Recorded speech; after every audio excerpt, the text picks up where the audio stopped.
istorya niya? Ito po, babae. Ah, lalaki si Eva. Wala. Okay. Umuwi ka niya sa iba, lalaki. Oo. Pero kung kasi nagkakit sa taas na yan. Ah, may bahay sa taas? Di ba, hindi si Eva? Okay. Tapos po, nagpapasikat daw po si Eva sa kanyang kasintahan. Nalaglag po si Eva dito. Ah, Tapos po, dalawang araw po siya lumapit siya. dito.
Okay, diretso DRT Manalmon this way to Talon Eva, Talon Lucaw.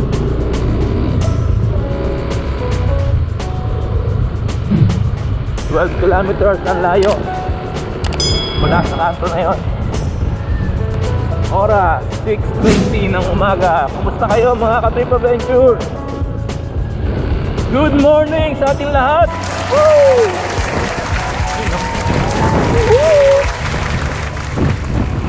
Ngayon ay pupunta tayo ng Talon ni Eva. I-unlock natin ang Talon Eva ngayon. Magbabike sana ako pa Kabayunan. Really, nigga? DRT10. Pero naisip ko na mas maganda punta ng Talon Eva ngayon dahil nang una wala tayong practice ng bike. Ang padyak, wala tayong practice. Kaya dito muna tayo siguro sa Talon Eva dahil 2 oras naman yung trekking doon. Ma-exercise din tayo. Yun o, ganda no. Ganda ng view. Woo! Yun. Let's go. Yun, what's up? So yun nga, mintulan tayo dahil ito, simula pala ng Mirap Road na dito. Ang ganda ng view, huminto tayo doon, picture ng konti. At ito na pala ang sasalubong sa inyo. Ayan.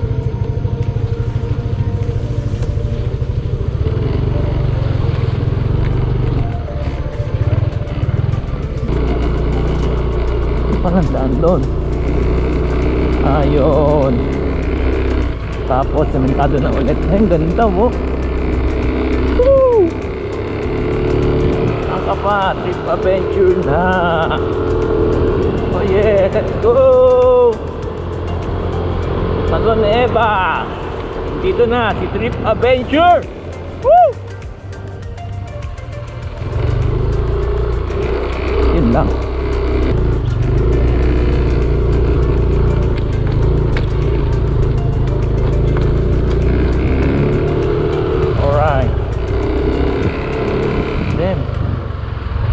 Tayo ulit dito.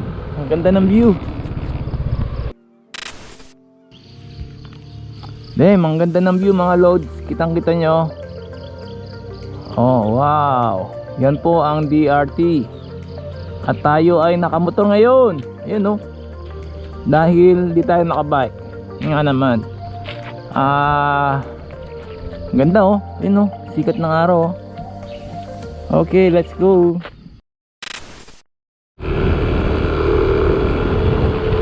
Okay.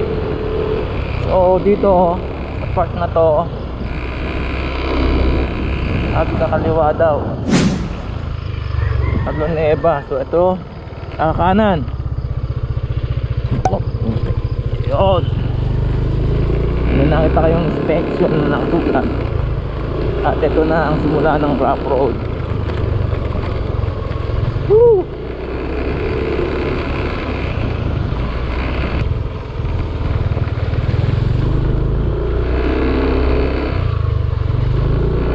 Yo, linis na naman tayo ng motor nito bukas.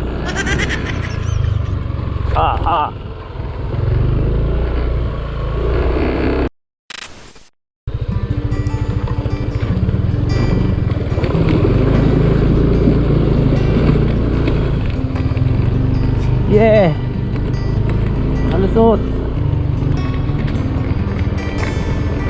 Alright.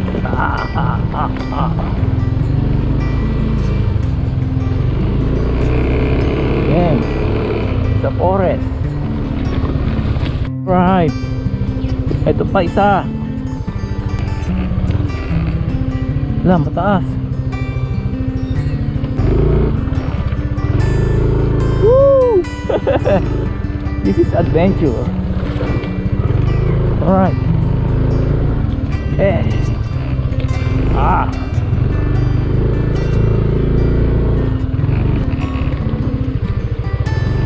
Dito po pa ang Talon Neva po, daan.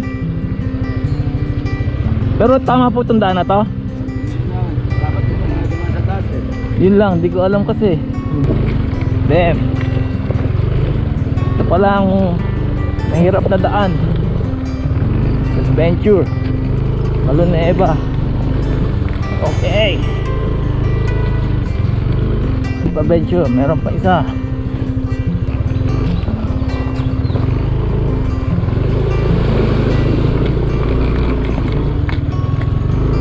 Naging enduro ang ating Aerox.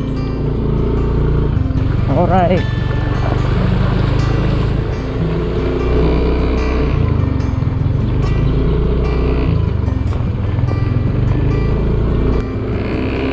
Forest. Woo!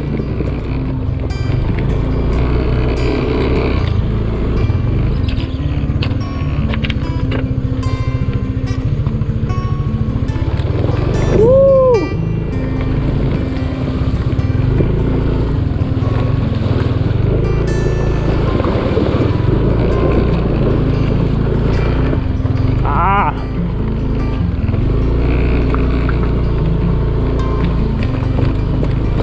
Ayan, ayun yung duktungan. Then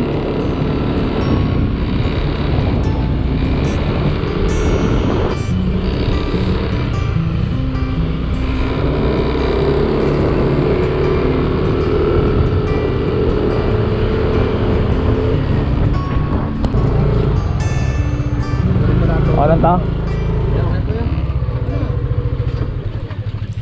Dadaan sila sa ibabaw ng aking bangkay. Alright mga ka-trip adventure, 7:17. Nandito tayo sa may information desk ng Talon Neva. So yan yung mga turista na makakasabay natin paakyat ng Talon Neva. So ang bayad namin ay ang entrance fee ay 30 pesos. Tapos parking fee is 20 sa motor. Ang tour guide ay 500 per 5 person. One tour guide, 5 person. So yun. So makakasabay tayo rito para makatipid tayo. At 2 oras ang trekking papunta ng Talon Neva. Ano ka nasisira, ulo? Wala naman kayong sakit. Wala naman po. Basta bababa na ako sa inyo mamaya. Sige po. Alright. Yun no. So yun mga ka-trip adventure, simulan na natin trekking. Ating tour guide si Kuya Mark Joseph. Yan. So 2 oras yung aming trekking. Depende sa Ilang oras talaga? Kaysa malaki. depende po sa ano nyo. Oo. Kung dire-diretso, mabilis lang.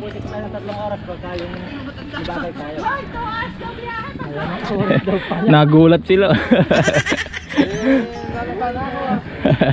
Balik na. So ayan, ito yung aming unang tatawirin na ilog. Mula sa information desk. Ayun no.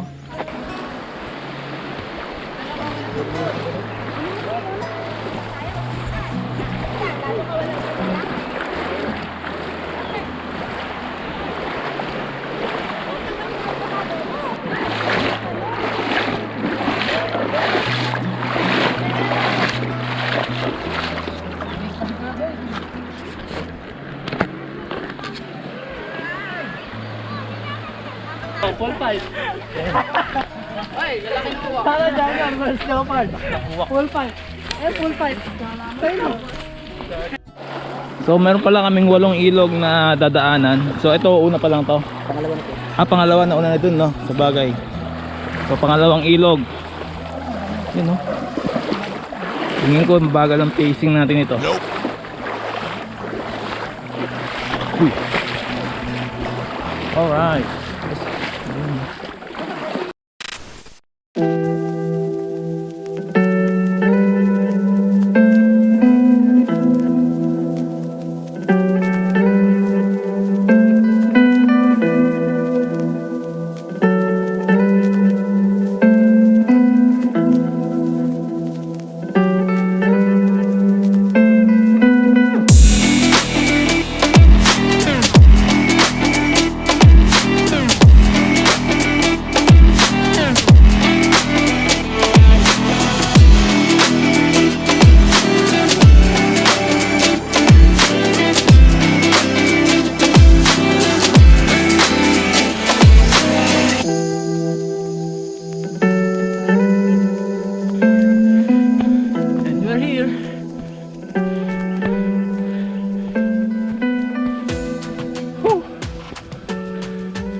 Talon Eva.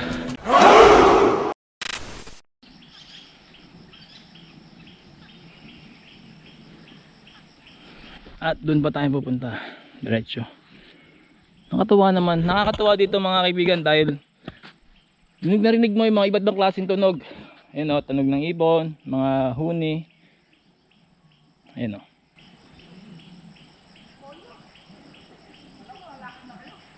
At may agila pa ron no. Yun o. Kung nakatanaw nyo, hindi nga lang kita rito sa, ayan o. Ayan, punta rito yung agila. Yun o. Galing. Really, nigga?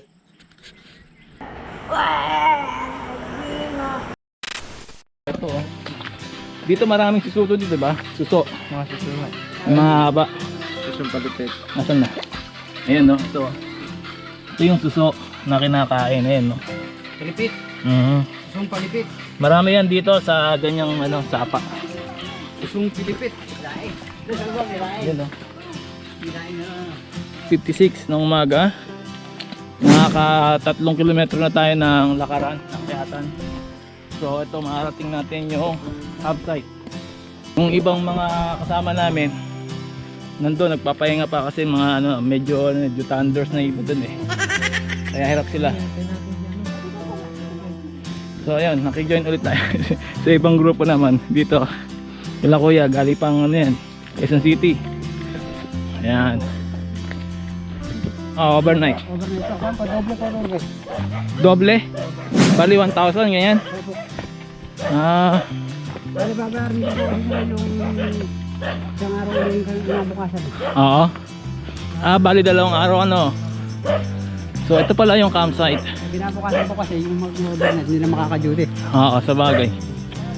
Kasi diretso na uwi kasi babantayan sila ano. Pwede sila matulog dito sa kubo? Opo. Tupan po yan, may bayad po yan. Ah, may bayad? Magkano? Orne po sa tao, po medyo kasi 500 po, pag medyo ko 700. Ah, saan magbabayad? Doon din sa baba? Opo, sa amin po ko yan. Ah, yan. Ayun no, ayos no, may kubo pala rito. Tapos meron pa doon no. Parang ano pala to, ano, view deck. Umuwi ka na? So galing kami doon sa taas, campsite. So dito yung way pababa. Meron naman daan doon, kaya lang madulas daw. Eh ano tayo, safety first muna tayo.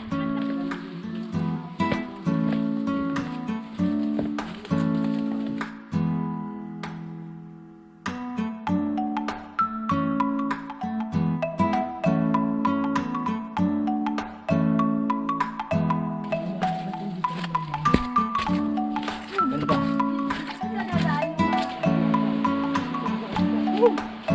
Yun, thank you. Yung ilog na kalkong ng Pagumeva. Hawakan.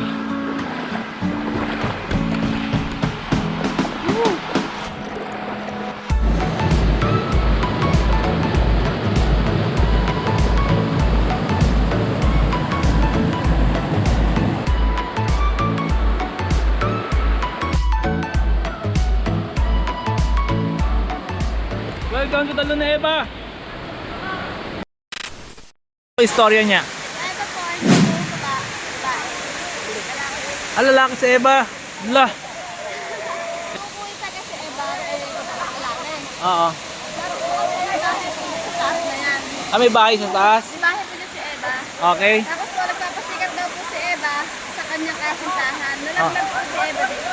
Tapos po, dalawang araw po siya nung nakita. Dito.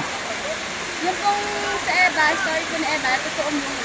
Ito ang buhay po yun. Mga anong year yun na gano'n. Hindi na po natin sa amin nung kaya kasi ko, may kwento lang po sa amin na nanay po na namin. Yung lolo po namin na So matagal na panahon na yun. Mga siguro 1900s pa siguro, no? So yun, si ate na tour guide po dito sa Talon Eba. So si Eba pala ay iniisip natin babae. Kapartner niya si Adan, yung pala si Eva ay lalaki. Yun lang.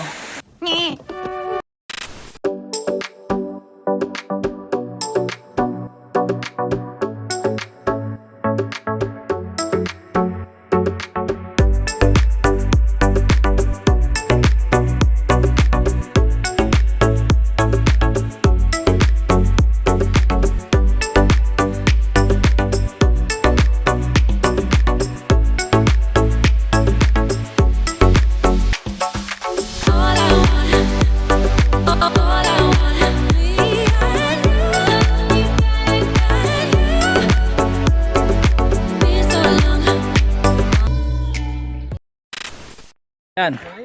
Probinsya, no? So ayan, no? Good! Kaway kayo.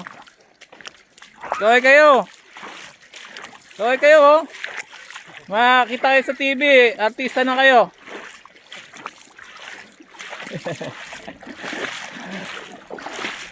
So ayan, no? Wow!